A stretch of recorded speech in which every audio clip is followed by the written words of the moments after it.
Assalamualaikum warahmatullahi wabarakatuh. Waalaikumsalam warahmatullahi wabarakatuh. Yang terhormat CGP Caling Bergerak Ibu Dewi, yang terhormat Bapak Ibu Guru SD Wakaran 3. Hari ini kita akan mengadakan desimasi budaya positif yang akan dilaksanakan oleh Ibu Dewi sebagai CGP. Pertama-tama marilah kita panjatkan puji dan syukur atas kehadirat Allah Subhanahu wa Ta'ala, karena pada pagi hari ini kita masih diberikan nikmat kesehatan untuk berkumpul di tempat ini guna melaksanakan kegiatan yang penuh barokah ini. Tak lupa pula kita kirimkan salawat dan salam kepada Nabi junjungan kita, Nabi Muhammad SAW. Semoga kelak kita mendapatkan syafaatnya di yaumil akhir. Oke, Bapak Ibu Guru, terima kasih atas kesempatan dan waktunya untuk hadir di tempat ini, di mana kita pada pagi hari ini akan melihat atau menyaksikan kegiatan aksi nyata modul 1.4 yang akan dibawakan oleh CGP dari SD Wakaran 3, yaitu Dewi Sartika SPD MPD, di mana dengan tema penerapan budaya positif di sekolah sebagai upaya mengatasi pelanggaran murid tanpa menghukum. Untuk mengefisiensikan waktu, saya persilakan kepada Ibu Dewi. Dengan hormat dipersilakan. Ya, baik, terima kasih atas kesempatan yang diberikan. Ya, Assalamualaikum warahmatullahi wabarakatuh. Waalaikumsalam warahmatullahi wabarakatuh. Ya, alhamdulillahirabbil alamin. Puja dan puji syukur atau kita panjatkan kehadirat Allah Subhanahu wa Ta'ala, karena pada pagi hari ini kita masih diberikan nikmat kesehatan serta nikmat kesempatan untuk hadir di tempat yang barokah ini, di tempat di mana kita memberikan ilmu, tempat di mana kita menimba ilmu, tempat di mana kita mentransfer ilmu kepada siswa-siswa kita, yang insya Allah kegiatan kita hari ini akan menjadi barokah dan bermanfaat bagi diri kita sendiri maupun bermanfaat bagi orang banyak. Ya, alhamdulillahirabbil alamin. Dan tak lupa pula kita kirimkan salawat dan taslim atas junjungan Nabi kita Muhammad SAW yang telah membawa kita dari zaman ketidaktahuan hingga ke zaman yang penuh dengan teknologi ini, dengan zaman yang penuh dengan ilmu pengetahuan yang alhamdulillah hari ini kita nikmati bersama. Alhamdulillah.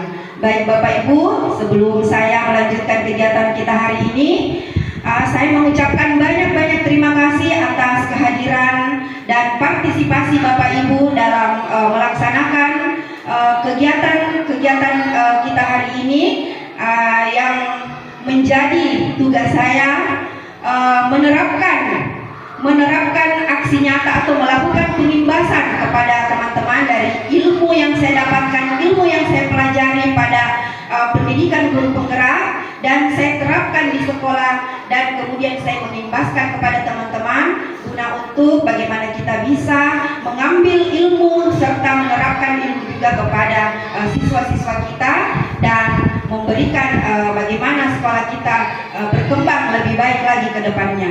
Ya, terima kasih banyak Bapak Ibu. Baik, sebelum kita memulai kegiatan, mari kita bersama-sama membuka acara ini dengan ucapan Bismillahirrahmanirrahim. Baik, Bapak Ibu, hari ini kegiatan yang saya lakukan yaitu desiminasi budaya positif di UPT SPM SD Negeri Bawakaran 3 dengan tema penerapan budaya positif di sekolah sebagai upaya mengatasi murid tanpa menghukum. Ya, ini dia budaya positif aksi nyata desiminasi budaya positif di UPT SPM SD Negeri Bawakaran 3 Makassar. Nah, bagaimana yang banyak fenomena-fenomena yang terjadi di sekolah-sekolah Bapak Ibu, bahwasanya ketika kita melihat pelanggaran kepada murid-murid kita, melihat apa anak-anak kita berbuat salah, terus kita guru mengambil langkah yang paling cepat diambil adalah mengambil posisi kontrol sebagai penghukum. Ya, itu yang banyak terjadi di sekolah kita. Bukan sekolah kita. Dan banyak sekolah yang terjadi seperti itu. Ya, ya baik Bapak Ibu, itu pengantar dari saya. Saya mengatakan semangat pagi dan Bapak mengucapkan selalu semangat pagi. Baik, semangat pagi. Selalu semangat pagi. Ya, once more again, semangat pagi. Selalu semangat pagi. Baik Bapak Ibu, terima kasih. Ya, baik Bapak Ibu, sebelum lagi karena saya sudah melihat semangat pagi yang ada pada Bapak Ibu, padahal ini sudah pagi menjelang siang, sudah tidak lama lagi, sudah jam 12, sudah siang Bapak ya, tapi kita selalu semangat pagi. Ya, baik, setelah saya melihat semangatnya, sekarang saya mau melihat senyumannya. Ya, baik, berdiri dulu Bapak Ibu, berpasang-pasangan Ki. Ya, cari pasangan tak dulu masing-masing. Oh iya, Ya. Ya. Ya, berhadapan-hadapan Ki bersama pasangan tak semua. Ya. Iya. Ya.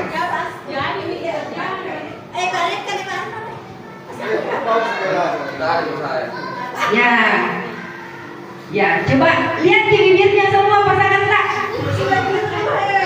Ya, baru saling menatap ke bibir tanya pasangan tak semua, lalu senyum Ki selama 30 detik.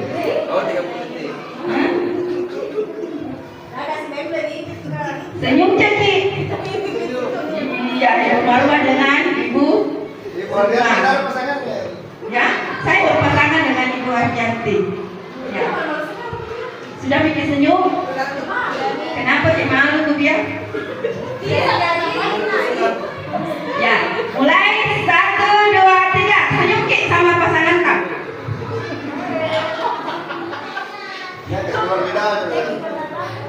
Sudah senyum Ki selama 30 detik. Ini kenapa tidak ada senyum saya lihat? Pasang-pasangan. Senyum gini? Oh iya. Oke, baik Bapak Ibu, terima kasih. Silakan bagi duduk kembali karena sudah bikin senyum-senyum. Sekarang sebelum kita memasuki materi, mari kita buat kesepakatan forum diseminasi. Nah, yang pertama di sini ada menghargai siapapun. Kedua, menjadi pendengar yang baik. Ketiga, kira-kira apa yang menjadi kesepakatan Bapak Ibu? Kira-kira apa yang menjadi kesepakatan tak dalam di forum diseminasi ini? Ya. Menonaktifkan HP atau men-silent. Ya, jadi poin ketiga menonaktifkan HP, menonaktifkan gadget, atau di silent Ki Bapak Ibu, HP tak. Yang keempat, kira-kira apa yang bisa menjadi kesepakatan kita sebelum kita memulai diseminasi ini? Raiskan kalau mau pamit keluar.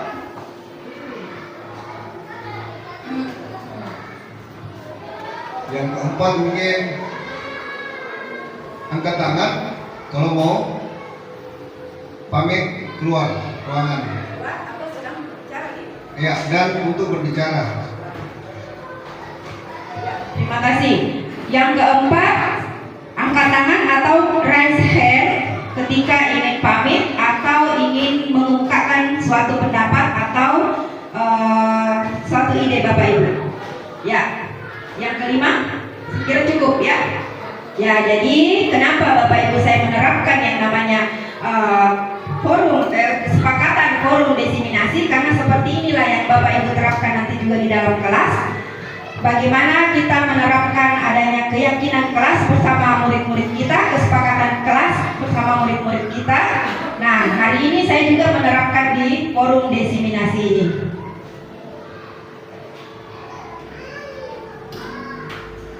Ya. Budaya positif. Nah, kira-kira budaya positif, ya, budaya positif ini kira-kira apa yang ada di benak Bapak Ibu ketika saya mengucapkan budaya-budaya positif yang harus diterapkan di sekolah kita? Kira-kira apa yang muncul yang di pemikiran Bapak Ibu? Ya, silakan. Assalamualaikum warahmatullahi wabarakatuh. Dengan adanya diseminasi ini, maka kami ambil budaya positif di sini untuk melakukan anak-anak. Budaya positifnya itu sebelum masuk beri salam di kelas. Iya, sebelum masuk beri salam. Itu mungkin ada nama yang lain. Jadi yang ditangkap oleh, terima kasih Bu Marwah, yang ditangkap oleh Ibu Marwah bahwa budaya positif di sekolah itu dengan melakukan pembiasaan beri salam sebelum masuk. Kira-kira ada lagi Bu, Bapak? Ya, Ibu Sulaika. Ya, Assalamualaikum warahmatullahi wabarakatuh. Mungkin budaya positifnya yang bisa diterapkan juga misalnya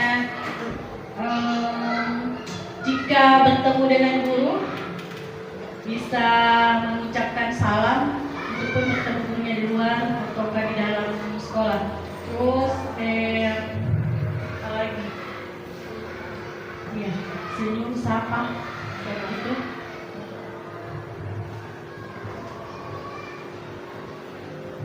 Terima kasih Ibu Sulaika.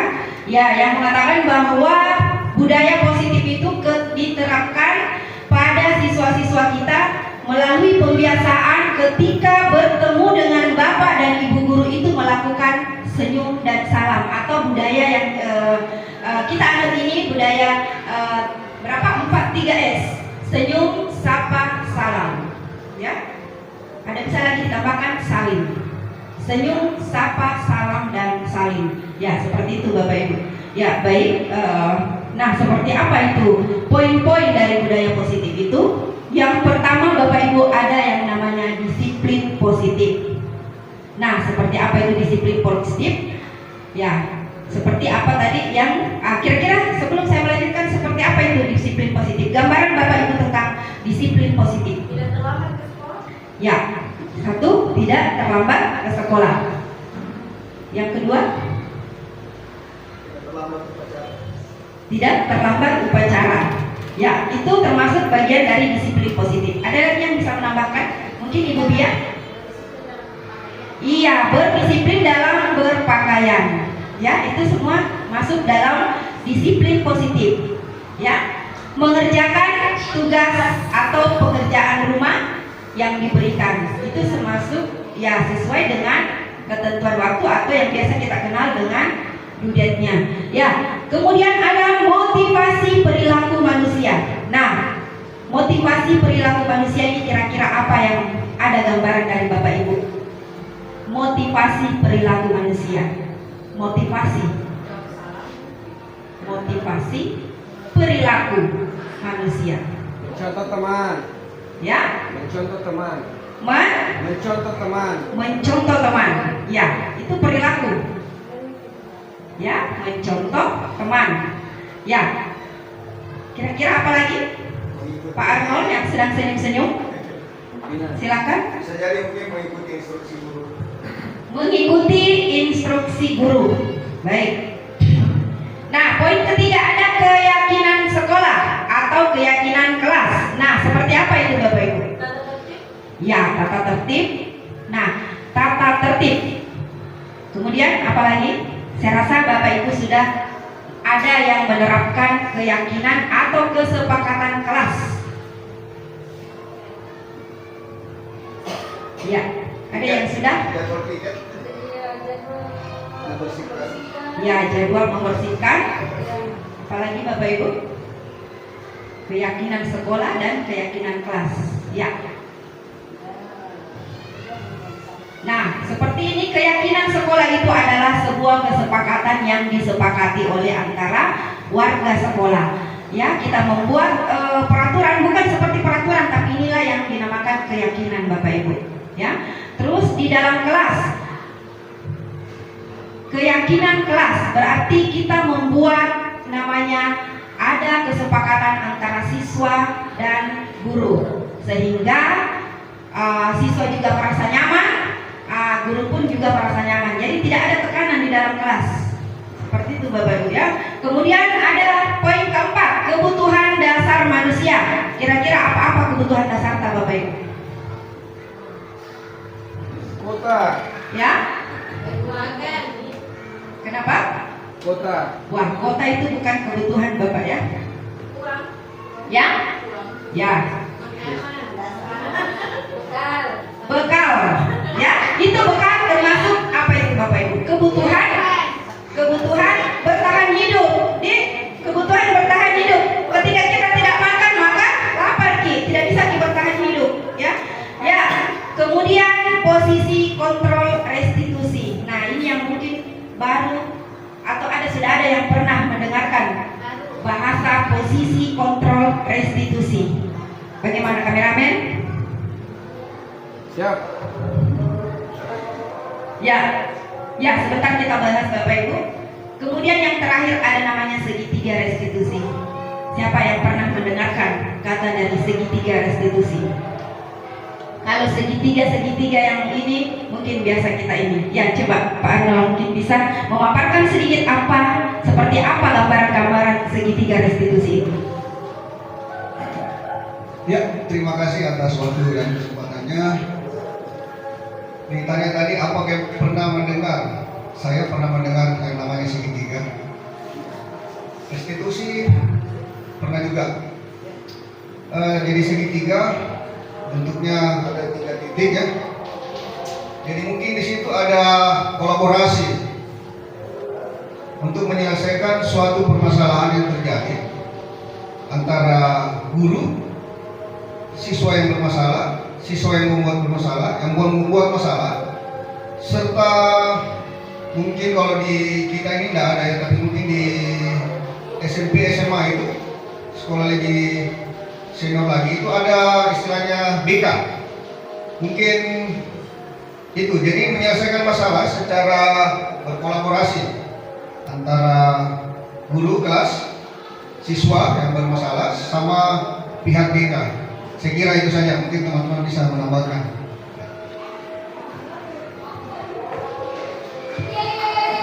Baik, Pak Arnold, terima kasih atas jawabannya. Segitiga restitusi yang tadi dibahasakan, ya, hampir kena ya, tapi sudah ini jawaban dari Pak Arnold itu mengatakan bahwa ada kolaborasi di dalam. Karena kenapa? Menerapkan segitiga restitusi ini dibutuhkan namanya adanya siswa dengan guru. Ya, ketika siswa sedang bermasalah, guru menerapkan segitiga restitusi dengan ada tata caranya itu, dan ini yang kita membahas, kita kupas tuntas pada diseminasi ini. Baik, nah di sini ada saya gambarkan seorang guru yang baik harus memiliki kemampuan dalam mewujudkan budaya positif di sekolah. Nah, budaya positif tersebut dapat dijalankan dengan menerapkan konsep-konsep seperti yang ke-6 poin yang saya sebutkan tadi. Nah, mari kita bahas satu persatu Bapak Ibu. Disiplin positif. Ya, disiplin positif itu seperti tadi yang dibahasakan oleh Bapak Ibu, serta contoh-contohnya. Disiplin positif merupakan suatu cara penerapan disiplin yang mengajarkan anak bagaimana anak bisa bertanggung jawab, menumbuhkan kesadaran diri berdasarkan nilai-nilai kebajikan. Ya, jadi tidak ada paksaan Bapak Ibu. Anak-anak di sini dituntut untuk bertanggung jawab atas apa yang diberikan dengan menilai nilai-nilai kebajikannya. Ketika saya mau melakukan ini Ibu, saya mengerjakan tugas saya. Ini tidak ada paksaan, tidak ada unsur paksaan dari guru.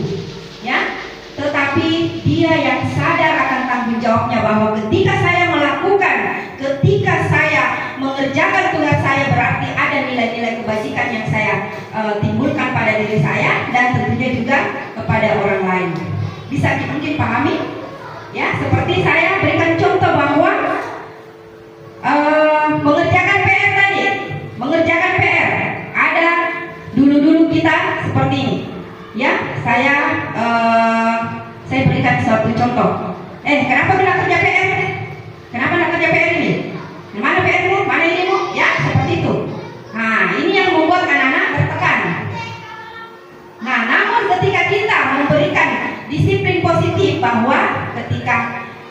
mengerjakan sudah sesuai dengan apa nilai-nilai kebajikannya, berarti anak-anak sudah bertanggung jawab dengan ininya, tidak tanpa ada tekanan-tekanan lagi dari guru-guru. Ya, kemudian disiplin positif lebih ke arah disiplin diri yang dapat mengontrol diri dalam melakukan segala tindakan. Jadi mengontrol segala tindakan seperti yang dimaksud bahwa seperti tadi, kalau saya malam nanti ini saya ada pekerjaan rumahku, saya kerja untuk besok, ya. Dia tidak mengingat bahwa besok kalau tidak bekerjakan ini, nah cewek kayak ibu dia, nak hukum kak ibu dia, nak hukum kak ibu Sukma. Tidak seperti itu, ya. Dia melakukan sendiri karena memang ada tanggung jawab dalam dirinya, ya. Kemudian disiplin positif membuat murid memahami, menyadari berdasarkan motivasi internal, bukan akibat paksaan, pujian atau hukuman. Nah, seperti tadi yang saya bahasakan. Ya, kenapa Pak? Minta maaf ini bisa posisi berdirinya dulu supaya kami juga bisa baca ini. Oh baik. Ya. Gini. Ya. Nah, ini yang saya maksud tadi. Ya. Murid memahami dan menyadari berdasarkan motivasi internal. Jadi ada timbul motivasi internal di dalam dirinya Bapak Ibu, ya. Bukan karena hukuman dia mengerjakan tugas, bukan karena dia mau mendapat pujian, ataupun bukan karena dia takut dengan hukuman Bapak Ibu. Ya, ada juga yang mengerjakan siswa-siswa Bu, dia kerjakan cepat-cepat karena mau dapat pujian, mau dapat penghargaan. Ya, itu karena bukan. Ya, jadi murni dari motivasi internalnya, ya. Ya, itu tadi mengenai disiplin positif. Nah, ini ada profil pelajar Pancasila. Nah, ketika siswa kita telah menerapkan budaya positif, nah ini yang kita harapkan. Kita harapkan dari zona sekarang kita ini, kita sedang berada di kurikulum merdeka. Seperti apa siswa-siswa yang kita harapkan? Bagaimana siswa kita berprofil pelajar Pancasila yang bisa memenuhi sudah hal yang sudah tidak asing lagi bagi Bapak Ibu. Bagaimana kita menerapkan, bagaimana kita mengharapkan siswa-siswa yang berprofil pelajar Pancasila. Ya, kemudian motivasi perilaku manusia. Tadi ada yang menjawab tadi motivasi perilaku manusia. Nah, seperti apa itu motivasi perilaku manusia? Nah, ada tiga motivasi perilaku manusia Bapak Ibu. Yang pertama, yang tadi saya berikan contoh Bapak Ibu, ya, siswata yang mengerjakan tugas karena takut. Nah, seperti ini nih, dia termotivasi yang pertama untuk menghindari ketidaknyamanan atau hukuman. Jadi dia termotivasi mengerjakan tugas, mengerjakan PR-nya karena adanya motivasi untuk menghindari ketidaknyamanan atau menghindari hukuman. Ya, yang kedua, untuk mendapatkan imbalan dan penghargaan dari orang lain. Nah, ini juga tadi yang saya maksud, bahwa ketika anak-anak mengerjakan PR hanya karena ada motivasi untuk mendapatkan imbalan atau mendapatkan penghargaan dari orang lain. Nah, yang ketiga, motivasi yang terakhir ini untuk menjadi orang yang mereka inginkan dan menghargai diri sendiri dengan nilai-nilai yang mereka percaya. Nah, ini yang kita butuhkan Bapak Ibu. Bagaimana anak-anak melakukan sesuai dengan hati nuraninya, bukan dari motivasi-motivasi yang pertama dan kedua. Ya, mungkin bisa dipaham sampai di sini. Bisa mengambil ya poin-poinnya, bisa ya Bapak ya. Ya, baik, kalau ini saya lanjut. Nah, kita sekarang ke poin keyakinan sekolah atau keyakinan kelas. Ya. Seperti apa itu keyakinan sekolah dan keyakinan kelas? Nah, pertama, guru berperan dalam mewujudkan terbentuknya keyakinan sekolah atau kelas dengan adanya kesepakatan antara guru dan murid. Ya, jadi bisa kita membentuk keyakinan sekolah atau keyakinan kelas? Karena kita membuat kesepakatan dengan murid kita. Nah, yang pertama, kelas, contoh ya Bu ya, karena membuat ini harus dengan bahasa-bahasa yang mudah dipahami anak-anak. Harus kelas, harus nyaman, harus aman, ya. Nah, itu kesepakatan kita. Jadi ketika ada yang melanggar, mengganggu temannya, nah kita melanggar kira-kira keyakinan kelas yang apa yang kita langgar. Oh, merasa aman Bapak Ibu. Yang merasa aman, saya melanggar keyakinan yang harus semua merasa aman. Nah, berarti kita langgar itu, nak, berarti bagaimana itu? Nah, bagus tidak? Ya, seperti itu yang dimaksud Bapak Ibu. Kenapa kita harus menerapkan namanya keyakinan kelas? Karena ada kesepakatan antara siswa dan guru. Ya. Ya, keyakinan sekolah atau kelas berupa pernyataan-pernyataan universal yang mudah diingat dan dipahami dan harus diterapkan di lingkungan sekolah. Nah, itu yang tadi saya bahasakan Bapak Ibu, bahwa kalau menerapkan keyakinan kelas yang mudah diingat anak-anak, ya, jangan juga pakai bahasa-bahasa yang tidak mudah dijangkau anak-anak, tidak mudah dimengerti anak-anak, terlalu tinggi bahasa sampai dia tidak tahu ya apa itu Bu. Apa itu kemarin kita jadikan keyakinan kelas, tidak tahu Ibu apa itu. Nah, jadi kita menerapkan sesuai dengan yang mudah diingat oleh anak-anak, bahasa-bahasa universal. Ya, baik Bapak Ibu, kita lanjut. Nah, seperti ini contohnya. Ya, saya zoom dulu.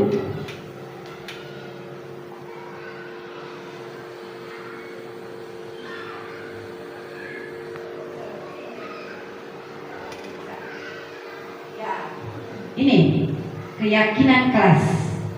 Pertama, nah kita tanya siswa tak, apa nak yang pertama? Bisa tidak kita bekerja sama menjaga kebersihan kelas? Oh bisa Bu. Sepakat Ki? Sepakat Ibu. Ya, kedua, bisa tidak kita saling menghargai dan membantu satu sama lain? Bisa Ibu. Ya. Ketiga, menjaga dan meletakkan barang sesuai dengan tempatnya. Nah, ini yang banyak terjadi Bapak Ibu. Lihat di kelas tinggi, ketika sudah belajar dibagikan buku cetak, karena mungkin dia tidak merasa ada tanggung jawab, ya disimpan saja di meja, nanti gurunya yang ambil. Nah, inilah yang bisa kita terapkan, kita lakukan pembiasaan untuk anak-anak kita. Ya. Kemudian tepat waktu dan aktif di kelas. Ya. Nah, kita bahasan kepada anak-anak.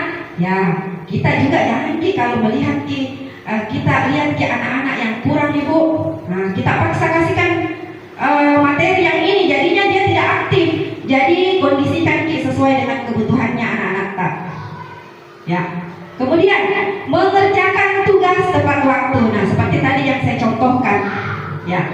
Nah, di sini ada keyakinan kelas. Contohnya ya.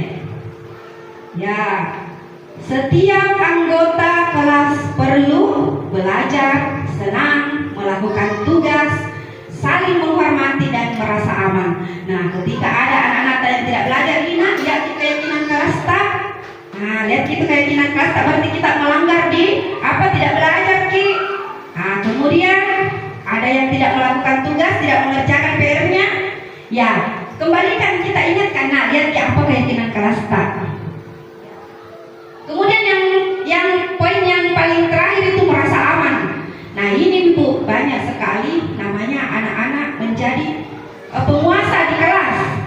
Dia yang membuli. Nah, ini yang perlu kita ini kalau bagian merasa aman. Nah, ini ada namanya keyakinan kelas tak merasa aman. Berarti teman tak harus aman semua, jangan mengganggu, jangan ini, karena kalau mengganggu artinya kita melanggar keyakinan kelas tak. Ya, seperti itu Bapak Ibu. Nah, bisa kita ini selalu bersikap positif, senantiasa menjadi diri terbaik, percaya dan menghormati, kemudian berkomitmen terhadap setiap tugas. Ya, ini penjabarannya Bapak Ibu, penjabarannya ya. Ya, senantiasa membantu. Ya. Oke, Bapak Ibu.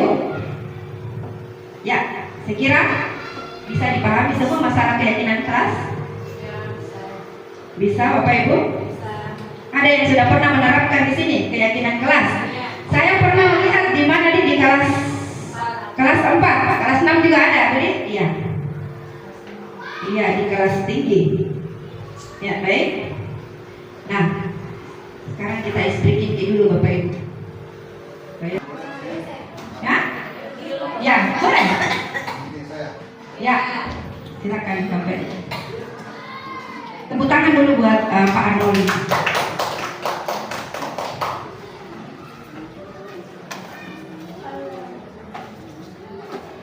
Ya, terima kasih teman-teman, masih tetap semangat. Ya, ya sekali lagi saya minta untuk berdiri semuanya teman-teman.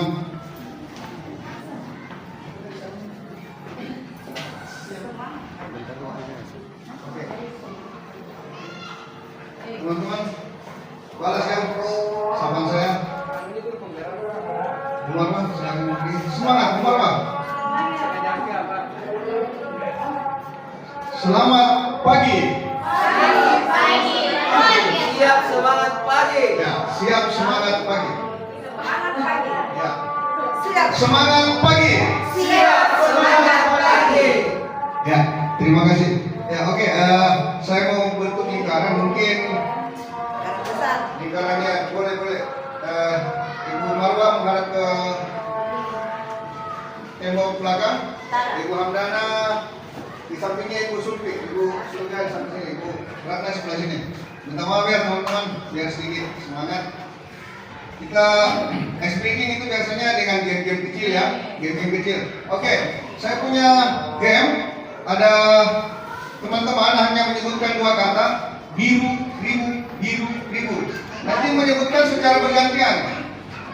Ya, bergantian menyebutkannya. Misalnya contoh, Ibu Marwah, Ibu Ratna, biru, ribu, biru, ribu, biru, ribu.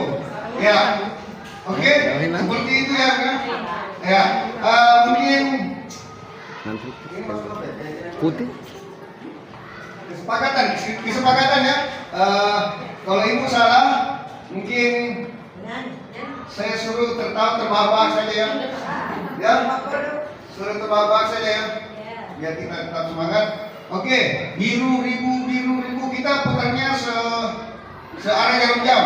Berarti dari, misalnya kalau ibu dari Ibu Surga ke Ibu Ratna, itu Ibu Sarabia. Ya, minta maaf Ibu Sarabia, tadi sudah ada kesepakatan HP ini di silentnya.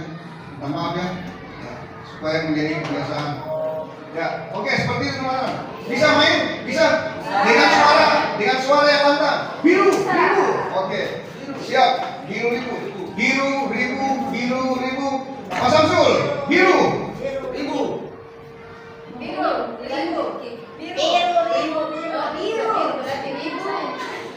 Ya, oke, minta maaf, kita ulang ya karena itu berbeda. Ibu, oke. Ibu jangan. Saya bilang ibu lanjutkan apa yang saya ucapkan. Oke. Sampai saya sebut namanya. Ya, oke. Ingat ya. Yang salah mengucapkan nanti ketawa terbahak aja. Siap. Biru, ribu. Ibu Arabia.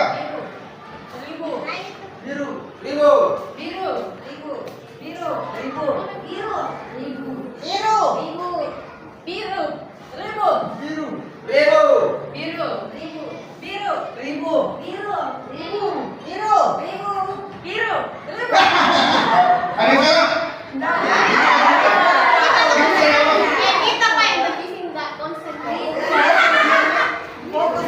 Ya, oke. Tepuk tangan dulu teman-teman. Oke, sudah duduk sekarang semua. Ya, silakan duduk. Ya, oke, itu aja speaking-nya. Sebentar kita lanjut lagi. Terima kasih Pak Arnold. Tepuk tangan dulu buat ininya.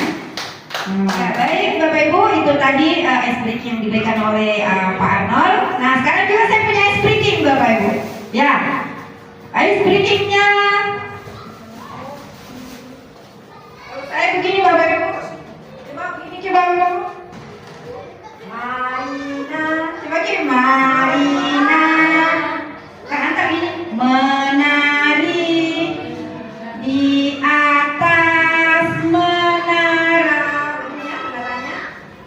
tuliskan namanya ya.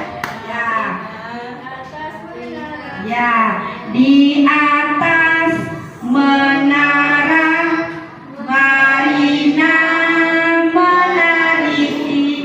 Sudah paham Ki?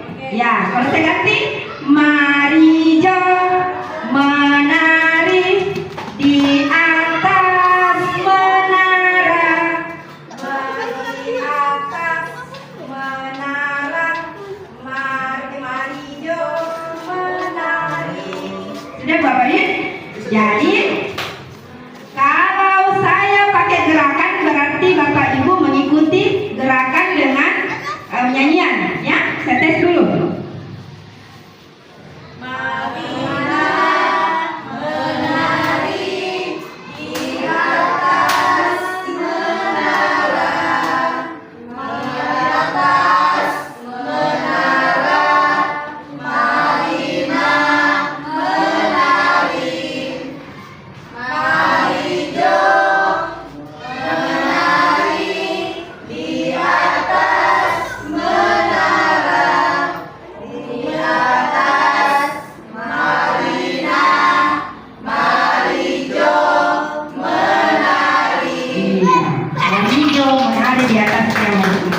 Ya, terima kasih Bapak. Semangat pagi. Semangat pagi. Jawabannya Ibu selalu semangat pagi. Semangat pagi. Selalu semangat pagi. Iya baik Bapak Ibu, terima kasih. Nah kita lanjut di kebutuhan dasar manusia. Nah tadi ada yang mengatakan kebutuhan dasar manusia yang dibilang tadi sama Pak Rifka kuota. Siapa lagi yang bisa tadi ada bekal? Ya, apalagi Bapak Ibu kebutuhan dasar manusia? Uang. Ya. Terus apa tadi lagi Bapak Ibu? Kesehatan. Ya. Jadi mari kita lihat seperti apa itu kebutuhan dasar manusia. Ya, ketika seorang murid melakukan suatu perbuatan yang bertentangan dengan, ya, perhatikan ini Bapak Ibu. Ketika seorang murid melakukan suatu perbuatan yang bertentangan dengan nilai-nilai kebajikan atau melanggar peraturan, hal itu sebenarnya dikarenakan mereka gagal memenuhi kebutuhan dasar mereka. Jadi kalau ada Bapak Ibu murid tak perlu melanggar, ada yang pernah merebut tidak makanannya temannya? Ada nih. Karena kenapa Bapak Ibu ada satu itu kebutuhannya tidak terpenuhi.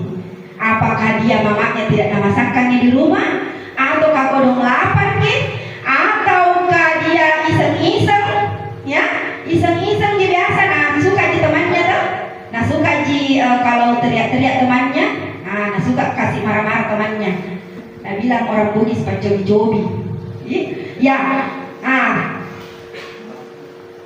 nah ini dia Bapak Ibu kebutuhan dasar manusia.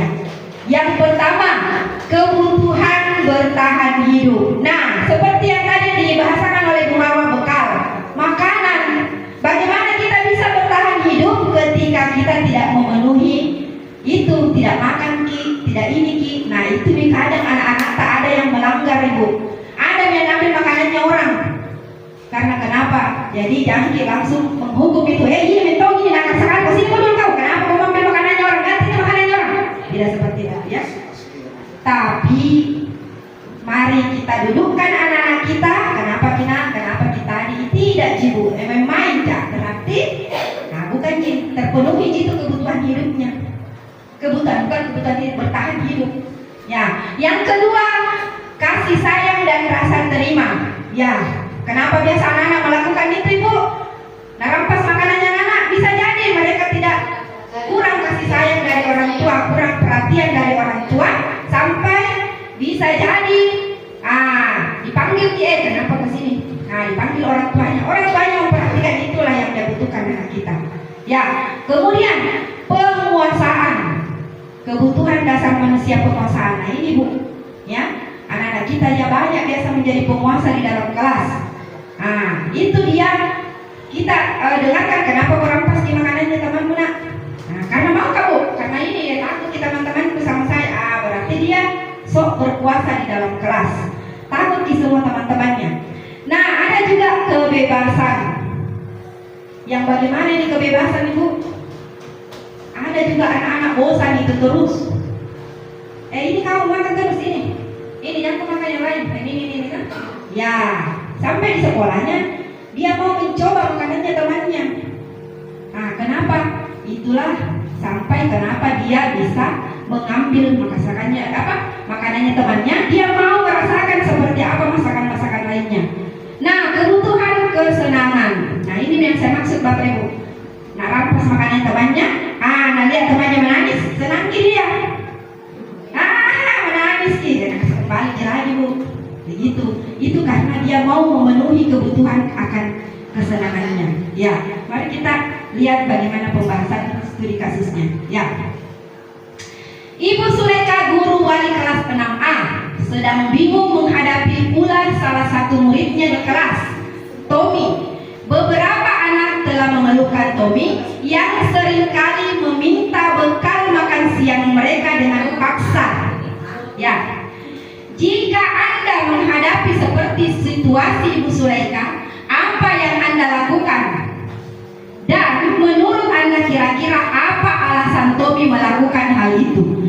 Kira-kira Bapak Ibu, kalau kita menjadi Ibu Suleka pada studi kasus yang di atas, kira-kira apa yang kita lakukan? Ada yang bisa melakukan? Ada yang bisa memaparkan? Ya, Bu Ratna. Yang dilakukan pertama, anaknya yang dipanggil, yang pelaku, dengan yang dirampas makanannya, kemudian ditanyakan penyebabnya kenapa dirampas makanannya, terus diselesaikan.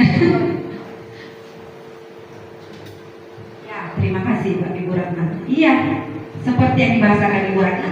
Panggil dulu baik-baik, gali dulu informasinya. Kenapa kau rampas ki makanannya nak? Tommy, kenapa tidak merampas ki bekal makan siangnya teman-teman tak? Kenapa ki? Dicari tahu dulu Ibu. Seperti apa? Kenapa bisa? Siapa tahu itu makanannya dipanggil juga yang dirampas. Jangan mendengar sebelah satu pihak. Panggil ki dua-dua. Kita selesaikan. Nah, disinilah posisi kita sebagai guru, sebagai manajer. Nah, seperti apa itu posisi seperti guru sebagai manajer? Sebentar kita bahas di poin selanjutnya, Ibu. Nah, baik. Ya, alasan pertama, ya, anggaplah gurunya dipanggil nih, Tommy, karena pertama alasannya karena ia lapar dan orang tuanya tidak membawakan bekal makan siang. Maka kebutuhan dasar yang sedang dipenuhi oleh Tommy adalah kebutuhan untuk bertahan hidup. Oh, ternyata lapar ki.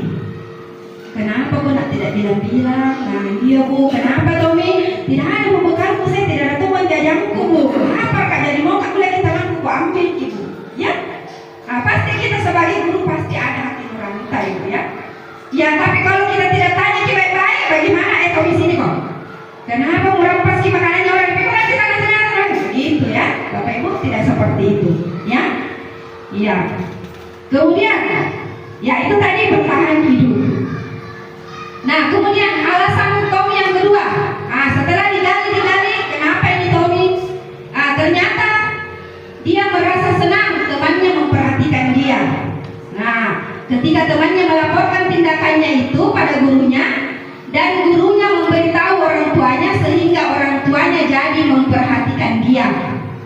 Ya, jadi kebutuhan dasar yang dipenuhi oleh Tommy adalah kebutuhan akan kasih sayang dan rasa diterima. Ya. Kemudian alasan yang ketiga, karena temannya jadi takut dengan dia dan menuruti keinginannya.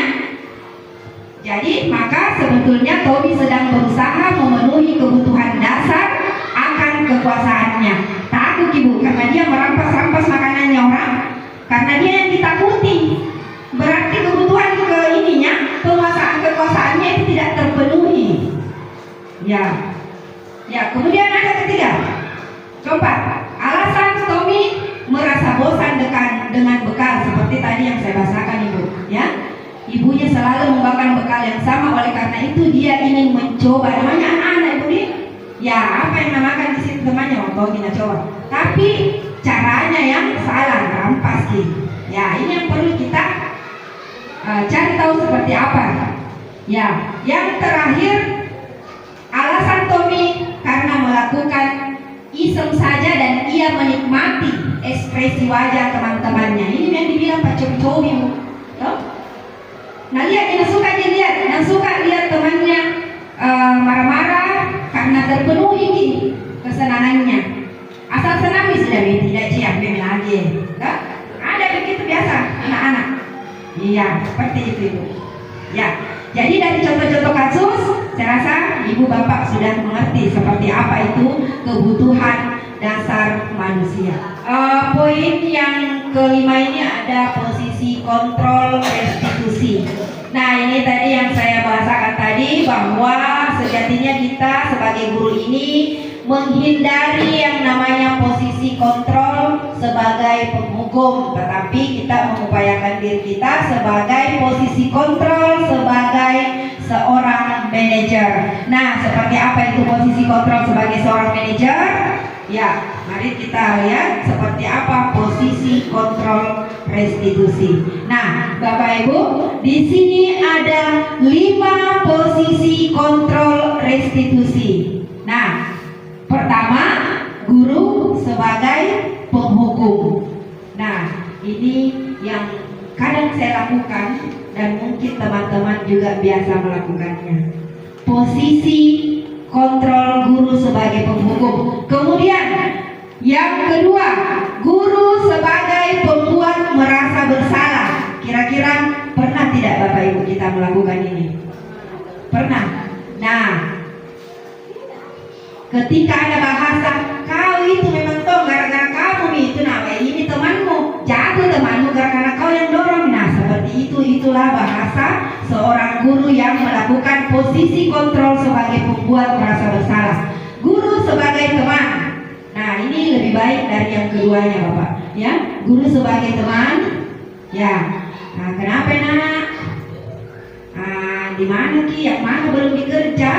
Kenapa kita tidak kerja ini? Ya, itu sebagai teman. Ya, guru sebagai pemantau. Ya, guru sebagai pemantau. Dipantau kita harus perintah. Nah, di mana kemarin kau bolos kok? Kenapa bisa begitu kau bolos ini begini? Ya, ya. Nah, yang paling diharapkan sebagai guru kita menempati posisi yang kelima, yaitu posisi kontrol restitusi guru sebagai manajer. Nah, seperti apa Bapak Ibu? Nah, di sini ada kita lihat tabel-tabelnya. 5 posisi kontrol. Pertama, ya, penghukum. Guru berbuat. Pertama, yang mana itu tipe-tipenya guru yang sebagai penghukum, menghadir, menunjuk-nunjuk, menyakiti, menyindir. Ya, itu ciri-cirinya Bapak Ibu. Terus perkataan yang keluar dari mulut seorang guru yang mengambil posisi penghukum ini, kalau kamu tidak melakukannya, awas ya, rasakan. Nah, seperti itu. Kemudian hasilnya, bagaimana hasilnya? Memberontak, menyalahkan orang lain, dan berbohong. Hasilnya itu Bapak Ibu ya. Nah, kemudian ada pembuat rasa bersalah, berceramah, mengatakan siswa seharusnya ibu. Nah, itu ciri-cirinya pembuat merasa bersalah. Seharusnya ibu titik-titik, saya ibu kecewa, kamu seharusnya. Nah, guru berkata, kamu sudah tahu ibu lebih sekali mengatakan, ya, mengatakannya ibu sudah lelah, capek mana? Berapa kali aku kasih tahu? Hari-hari aku kasih tahu dan tidak mentok mendengar telingamu. Ya, seperti itu. Ya, kemudian hasilnya ibu, anak-anak biasa menyembunyikan, menyangkal, sampai berbohong ya anak-anak hasilnya.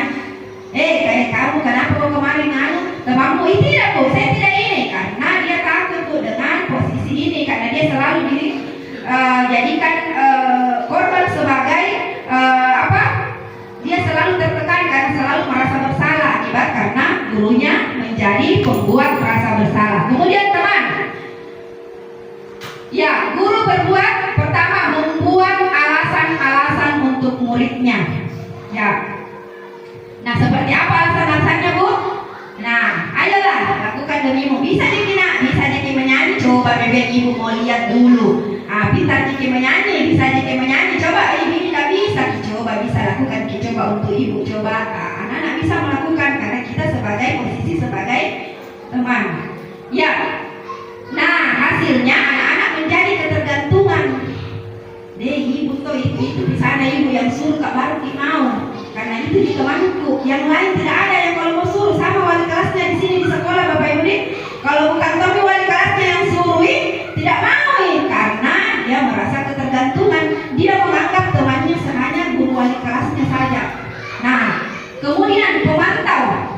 Nah, perbuat yang ciri-cirinya itu menghitung dan mengukur. Nah, seperti apa kata-katanya?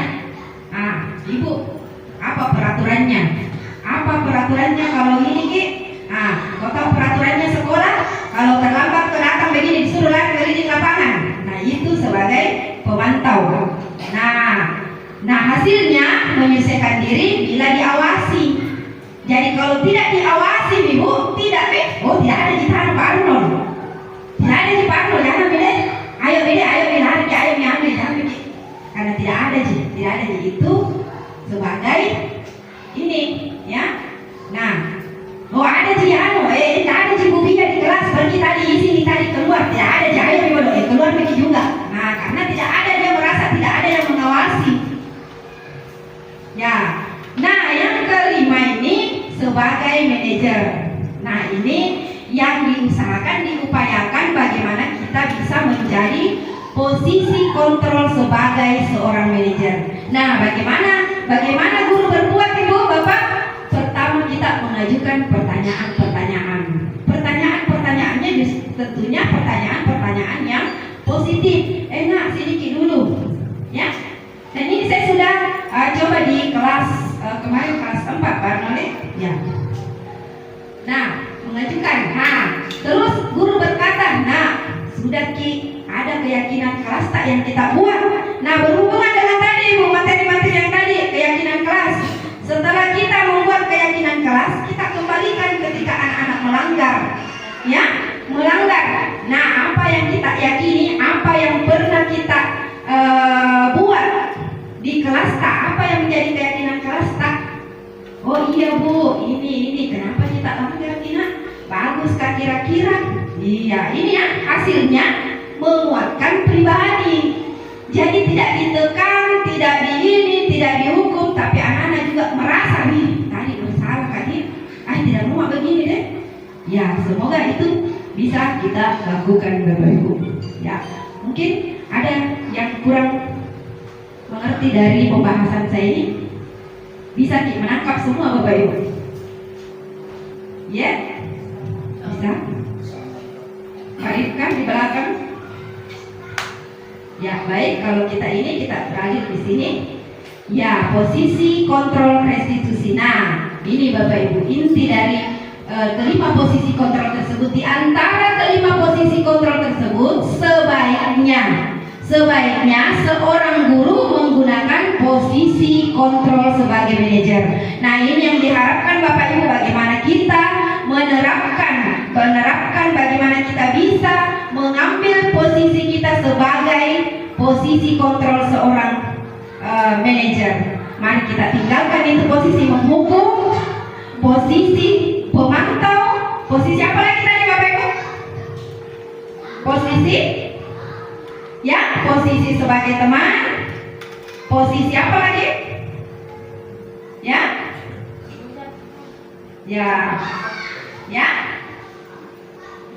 Iya, posisi sebagai pembuat rasa bersalah. Ya, baik. Nah, ini dia Ibu ya yang saya terapkan. Posisi kontrol restitusi sebagai manajer. Guru dapat berbuat sesuatu bersama murid, mempersilahkan murid bertanggung jawab dan mendukung murid agar dapat menemukan solusi. Jadi sama-sama Ki, bukan kesalahannya anak-anak yang dicari, tapi kita duduk bersama anak-anak menemukan seperti apa solusinya untuk masalah yang dilakukan oleh anak-anak kita. Ya. Ya.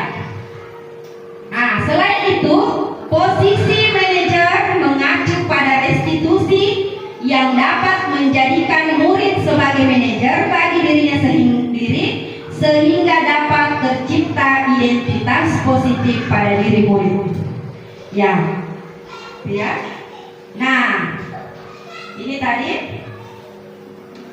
bagaimana kita posisi manajer itu mengacu pada restitusi. Nah, seperti apa itu restitusi yang saya maksud?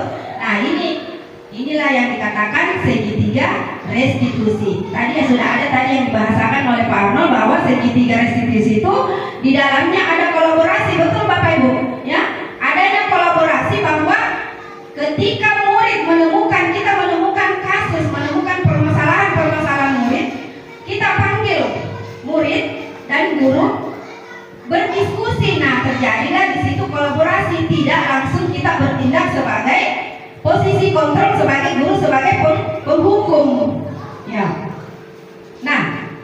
Nah, inilah tahapan-tahapan dari segitiga restitusi. Nah, yang pertama, menstabilkan identitas. Ini posisi yang pertama ini, Bu. Ya. Inilah yang dimaksud tadi segitiga, ya. Segitiga restitusi itu ada 3 tahapan. Ada 3 tahapannya. Yang pertama, menstabilkan identitas. Yang kedua, validasi tindakan yang salah. Nah, yang terakhir, menanyakan keyakinan kelas yang telah kita buat bersama, yang telah kita sepakati bersama siswa-siswata. Ya. Nah, seperti apa itu, Bu? Validasi tindakan yang salah. Nah, bukan ya, menstabilkan identitas.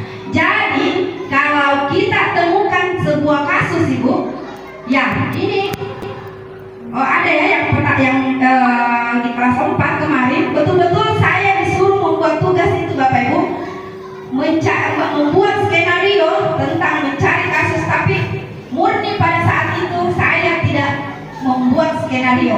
Saya betul-betul menemukan pada saat jam pelajarannya Pak Arnold, saya temukan satu kasus. Yang satu orang ini tidak diikutkan pelajaran olahraga, tapi diberikan tugas membuat tugas-tugas membuat olahraga. Karena kenapa? Dia tidak menggunakan seragam olahraga. Nah, tidak kita langsung mencari, ini kau tidak ikut kebetulan ini kenapa? Memang kau tidak pakai tidak bawa baju olahraga. Mau tahu ini hari ini ada roster olahraga, kenapa kau tidak bawa? Ya, seperti itu. Kalau kita bertindak sebagai pembuat rasa bersalah atau penghukum. Nah, bagaimana kita menstabilkan identitas dulu? Pertama, ya, menstabilkan identitas dilakukan berdasarkan prinsip bahwa membuat kesalahan itu adalah proses dari pembelajaran yang nantinya akan menggeser identitas gagal ke arah identitas yang sukses. Ya, ditanya dulu, Bu. Nah, kenapa Ki tidak pakai baju olahraga? Kenapa kita tidak ikut pelajaran olahraga? Tidak pakai baju olahraga, Bu. Kenapa bisa tidak pakai baju olahraga? Lupa, Kak, Bu. Kenapa Ki bisa lupa, nah? Kalau masalah lupa itu biasa itu. Mem juga selalu biasa lupa. Tapi kira-kira adakah usaha-usaha tak untuk tidak lupa? Nah, apa penyebabnya lupa tak dulu pertama yang mau tahu? Ibu terlambat Kak bangun. Terus saya lupa kasih masuk Ki baju olahraga aku di tas. Nah, kira-kira kalau pelajaran berikutnya lupa Ki lagi atau tidak? Kalau ada usaha tak untuk memperbaiki diri? Tidak, Ibu. Jadi bagaimana usaha tak? Jadi nanti Bu cepat makan tidur, baru sebelum Kak tidur Bu kasih masuk memang di baju ke di tas. Ya, mantap. Ada bahasanya anak-anak, padahal itu di luar tidak ada sama sekali skenario saya. Jadi saya murni betul-betul menerapkan segitiga restitusi pada saat itu. Saya duduk-duduk saja, saya lihat, saya masuk kasih mau memberikan kisi-kisi pada waktu itu Pak Nolin. Ya, tiba-tiba saya lihat, Pak, saya mau dulu, tunggu dulu, yakin dulu.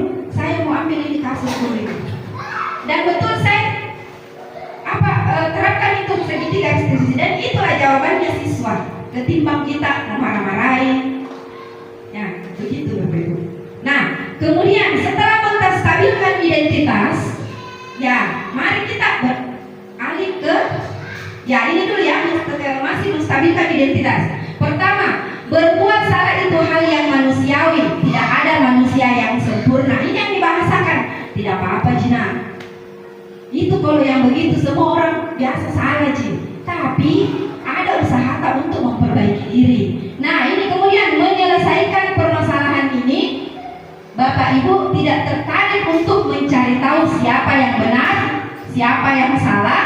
Bapak Ibu lebih tertarik untuk menyelesaikan masalahnya. Jadi kalau ada anak tak berkelahi, sini bikin dulu, kenapa Ki?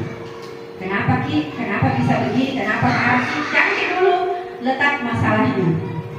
Ya. Kemudian kamu menyalahkan dirimu sendiri terus-menerus. Apakah kamu bersikap baik pada dirimu sendiri? Ya, jadi tadi kayak lupa tadi, jangan sampai anak-anak merasa bersalah. Ya, jadi ini tadi. Ya, bagaimana kita bisakah kira-kira kita memperbaiki diri kita? Nah, bisakah kita, adakah usaha tak ini? Jadi anak-anak merasa tidak menyalahkan dirinya. Ya. Nah, kemudian, nah ini ya.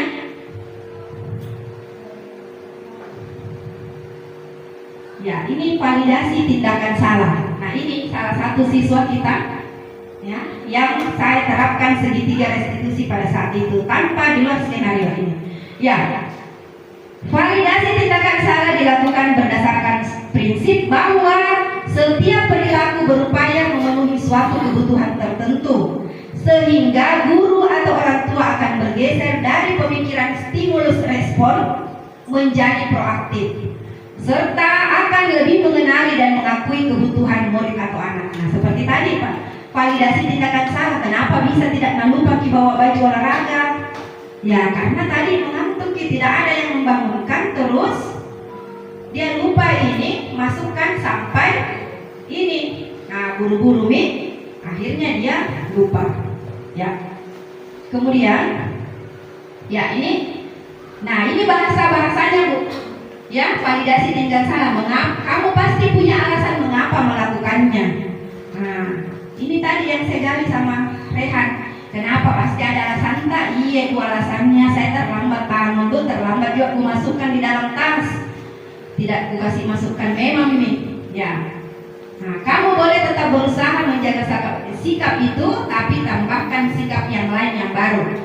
Maukah kamu belajar cara lain untuk mendapatkan apa yang kamu butuhkan? Oh harus memukul. Oh kalau ini masalahnya kalau dalam memukul. Ya. Nah yang terakhir ini menanyakan keyakinan. Nah apa yang kita terapkan tadi membuat keyakinan kelas. Nah ini nih kalau ketika ada anak-anak yang melanggar, ini nih yang kita tanyakan. Nah ada keyakinan kelas tak yang kita yakini? Iya Bu, apa itu? Nah kalau belajar tidak ikut, tidak ini Ki, tidak berpakaian olahraga Ki, tidak diikutkan Ki olahraga, belajar olahraga. Nah kenapa bisa itu tidak diikutkan Ki kalau belajar olahraga? Nah iya Bu, kenapa? Ya karena kalau pakaian batik Ki ikut olahraga lompat robek, ya tidak leluasa Ki. Bisa mencederai diri tak sendiri. Ya, itu yang dipahami sama anak. Oh, ternyata ini diberikan ini karena untuk diriku sendiri, jika amananku sampai guruku tarik larang Kak ikut olahraga. Dia kasih Kak ganti tugas menulis pelajaran olahraga. Seperti itu Bapak Ibu. Ya.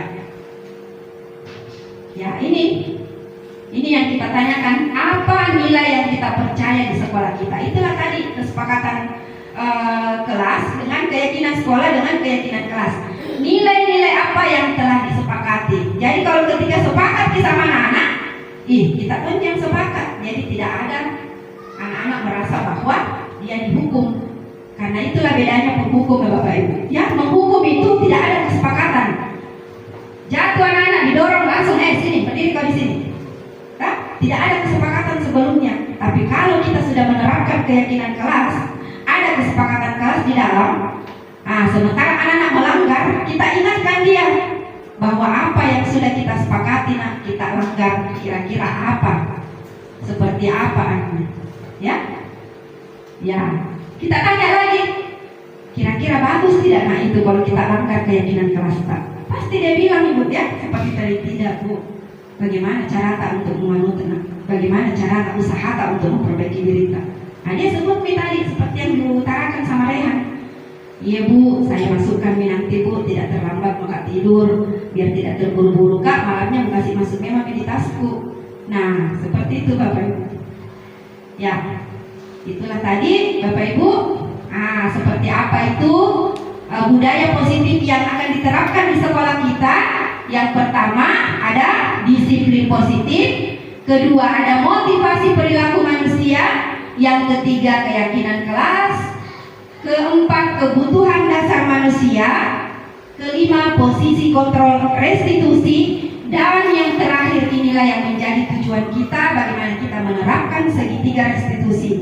Nah, sebagai tema saya tadi, seperti tema saya, menerapkan budaya positif untuk mengupayakan ya pelanggaran anak tanpa menghukum. Ya, tadi saya mau perlihatkan dulu seperti apa segitiga restitusi yang ini proses menstabilkan memvalidasi tindakan yang salah.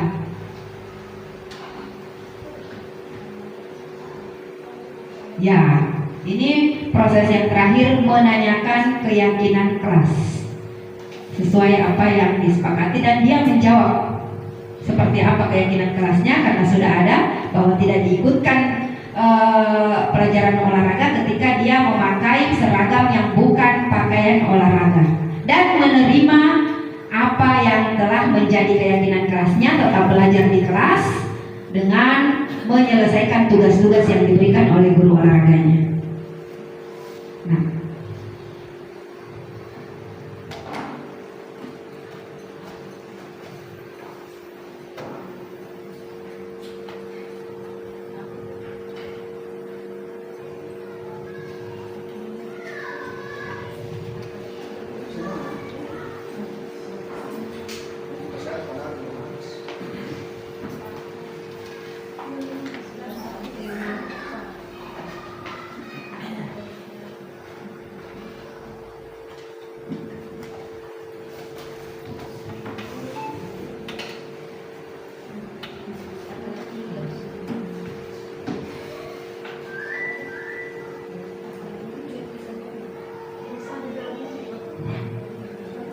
ini saya jelaskan kalau pakaian batik tidak pakai baju olahraga nanti robek mi, lompat maki. Nah, seperti itu ya. Nah, ini ada umpan balik dari siswa yang ya. Baik Bapak Ibu, itulah tadi apa yang saya terapkan dengan menggunakan segitiga restitusi sudah mencakup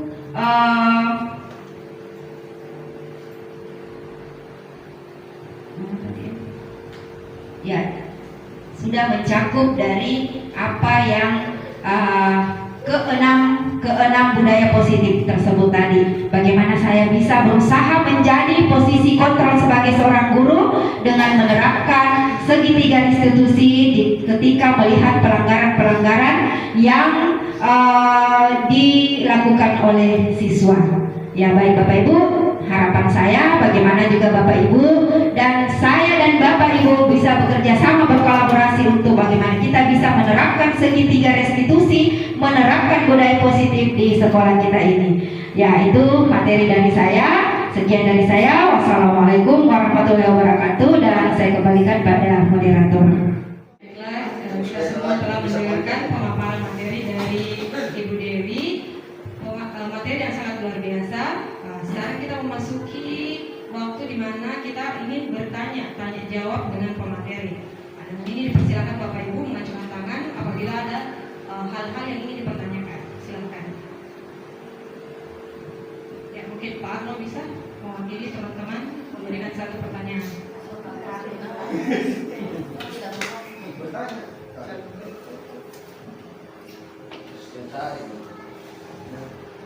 Ya, terima kasih teman-teman. Mewakili teman-teman mungkin Kalau mau bertanya kayaknya penjelasan tadi sudah baik dengan kondisi dan keadaan yang genting tadi, formatnya tadi ya, sampai kita kayaknya hilang konsentrasi untuk mengikuti ini.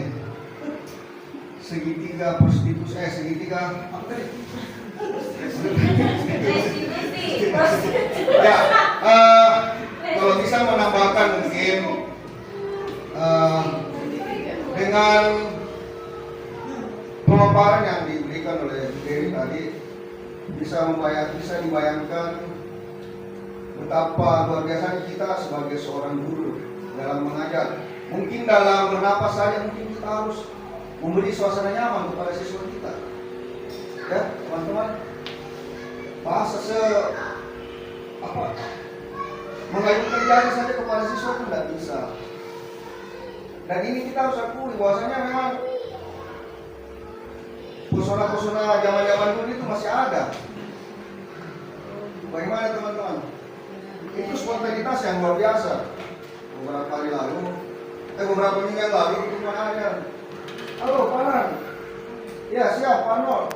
Enggak ke sekolah nak? Iya, Panol. Kenapa? Minta maaf ini, Panol. Saya sudah putus dengan sekolah.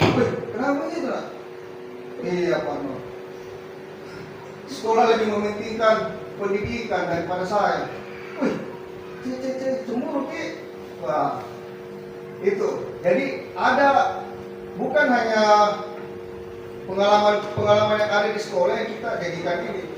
Mungkin dalam segi 3 itu mungkin bisa jadi segi 4. Kita libatkan orang tua untuk mencari solusi dari segala permasalahan yang ada.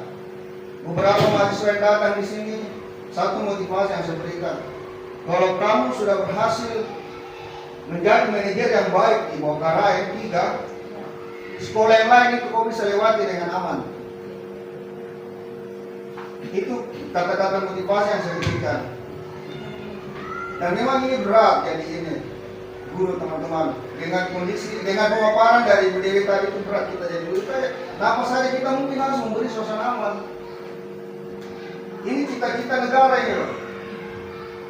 Kemendikbud selalu menanamkan ciptakan suasana yang aman, nyaman, damai, tentram. Walaupun gurunya mungkin belum sejahtera ya. Ya, itu teman-teman. Satu yang kurang mungkin karena mungkin mengalami waktu. Memang baiknya ini kita bahas ini. Mungkin ada 2-3 kasus yang kita angkat yang ada di sini. Itu kita jadikan pembelajaran lain. Tadi kan dominan olahraga tadi. Kira-kira bagaimana tindakan anak-anak yang berantem, ya, begitu apa segala macam ini, ya. Saya pernah mengajukan hal ini di, kalau tidak salah 10 tahun lalu, ada kegiatan di Spora. Itu hari marak-maraknya guru dilaporkan karena tindakan intimidasi yang luar biasa diberikan kepada muridnya. Punishment yang berat diberikan kepada muridnya. Saya bilang hadirkan psikolog untuk membantu guru-guru ini menyelesaikan masalah dalam memberi dulu bahasa bukan bahasa sekarang apa tadi? Keyakinan, bukan keyakinan. Ya. Dulu itu punishment, hukuman ya, bahasa itu. Ya, sebaliknya zaman Belanda dulu hukuman, itu masuk jajan di Toro. Ya, itu. Hadirkan psikolog, karena hanya psikolog yang bisa begitu. Bicara dengan orang saja lembut, membuat kita nyaman. Ya itu teman-teman. Ya, itu aja mungkin. Tidak ada pertanyaan mungkin karena pemaparan tadi sudah bagus. Mungkin kurang aja materi yang kita bahas kupas. Mungkin tadi kan olahraga, lupa baju olahraga. Ya. Mungkin ada sekitar, kemudian bisa ditambahkan mungkin segi 4 nih, bukan di segi 3. Kita melibatkan lingkungan sosial di situ untuk mencari solusi. Ya, barangkali itu aja Bu Dewi, teman-teman. Terima kasih atas buat rekan kita Pak Arnold. Ya, sebuah pemaparan yang baik bahwa, tapi ada yang mau saya clearkan sedikit di sini tentang kalau bisa segi 4. Dia bilang Pak Arnold. Nah di sini adalah namanya segitiga restitusi adalah temuan. Yang perlu kita ketahui Bapak Ibu, tadi siapa? Pak Arnold mengatakan bahwa kalau perlu segi 4 biasa kita melibatkan orang tua murid, ya. Nah, yang harus kita ketahui di sini Bapak Ibu, segitiga restitusi ini bukan hanya untuk diterapkan di sekolah, tetapi bagaimana kita sebagai orang tua bisa menerapkan ini kepada anak-anak kita di rumah. Jadi, bagaimana baiknya kita berkolaborasi dengan orang tua, bagaimana baiknya kita bisa menerapkan segitiga restitusi ini di rumah, dan juga bisa menerapkan segitiga restitusi ini di sekolah. Jadi yang dibutuhkan di sini bagaimana kita bisa berkomunikasi yang baik dengan orang tua dan warga sekolah. Seperti itu Bapak Ibu. Ya, mungkin ada lagi yang bisa menambahkan apa yang bisa menjadi undang-undangnya. Dan kemudian tadi saya klarifikasi sedikit tentang satu saja permasalahan yang diangkat. Nah, kebetulan permasalahan yang saya temukan pada saat penerapan itulah yang saya angkat di sini. Kemudian masalah-masalah yang tadi seperti Ibu Sulaika yang menemukan bahwa ada siswanya yang merampas makanan temannya, bahwa ada kebutuhan siswanya yang tidak terpenuhi di situ. Nah, itu salah satu masalah yang terjadi di sini, banyak terjadi Bapak Ibu. Anak-anak didik kita merampas saja makanannya teman-temannya, ya, tanpa ini. Sekira seperti itu. Dan yang tadi itu ada yang siswa yang terlambat. Nah, itu yang dua saya angkat pada penerapan yang kebetulan saja saya dapatkan pada hari itu dan saya angkat menjadi kasus. Ya, kalau saja mungkin pada hari itu saya temukan kasus yang bertengkar, bisa saja saya angkat juga, saya jadikan penerapan, saya panggil dan saya mencoba menerapkan dengan kasus yang berbeda.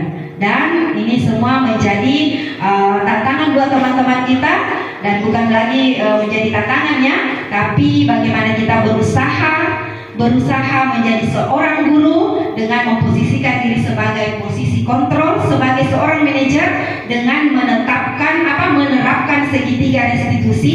Karena untuk apa? Upayanya kita untuk menghindari hukuman dari siswa-siswa yang mempunyai masalah-masalah. Ya, saya kira sampai di sini mungkin Bapak Ibu bisa mengerti dengan menangkap poin-poin dari budaya positif yang saya paparkan hari ini. Dan tidak ada lagi yang bertanya. Baik, kalau begitu saya kembalikan kepada moderator untuk menutup kegiatan kita hari ini.